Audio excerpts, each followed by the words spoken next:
Pertempuran besar tengah berlangsung di perbatasan Ngamarta. Debu mengepul, seperti badai yang turun dari langit. Dua pasang raksasa kekuatan saling beradu.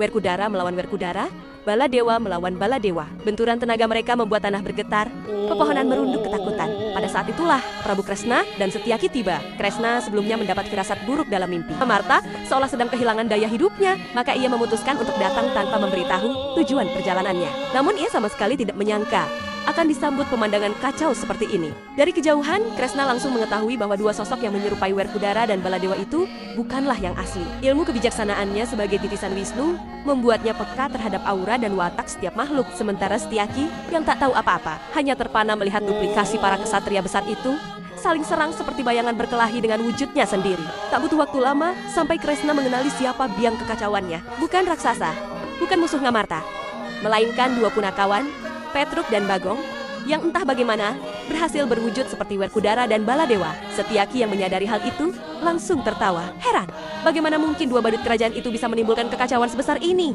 Kresna segera mengambil tindakan. Ia meminta Setyaki untuk memisahkan dua Baladewa, sementara ia sendiri melerai dua Werkudara. Setelah pertempuran berhasil dihentikan, Petruk dan Bagong masih saja berpura-pura menjadi kesatria asli, membuat Werkudara dan Baladewa yang sungguhan semakin tersulut emosi. Mereka bahkan memaksa Kresna agar tidak tertipu dengan penyamaran itu. Namun tentu saja, Kresna sudah mengetahui semuanya sejak awal. Dengan ketenangannya, ia terus menekan kedua punakawan tersebut. Pada akhirnya Petruk dan Bagong tak kuasa berkelit dan mengakui identitas mereka yang sebenarnya. Kekacauan pun sedikit mereda.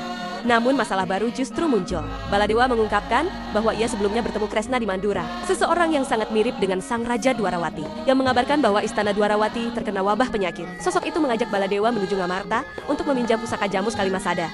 Dan kini, pusaka itu telah dibawa pergi. Kresna terkejut. Ia sama sekali tidak pernah pergi ke Mandura. Setyaki pun menjadi saksi bahwa sejak berangkat, mereka langsung menuju Ngamarta. Kebingungan mulai menyelimuti Baladewa dan Werkudara. Jika Kresna asli baru saja tiba, lalu siapa sosok yang datang ke Mandura? Siapa manusia yang berani menyamar menjadi Kresna dan membawa kabur pusaka kerajaan? Lebih buruk lagi, dari pengakuan Werkudara, penyamaran Kresna palsu itu bahkan sempat membuat dirinya mengusir Sadewa dari Ngamarta. Kresna tercengang. Tak menyangka satu penyamaran bisa menyebabkan perpecahan sebesar itu. Kini, situasinya jauh lebih gawat daripada sekadar ulah Petruk dan Bagong. Ada sosok misterius yang mampu menirukan wujud dan kewibawaan Kresna, mengambil Jamus Kalimasada, dan mengadu domba para satria Pandawa. Kresna hanya bisa menatap ke arah barat, tempat bayangan seseorang perlahan menghilang. Pusaka kerajaan telah berpindah tangan. Bahaya jauh lebih besar sedang menunggu. Apa yang akan dilakukan Kresna untuk menemukan dalang di balik penyamaran itu? Dan siapa sebenarnya sosok yang berani meniru titisan Wisnu? Jawabannya akan terungkap di episode berikutnya.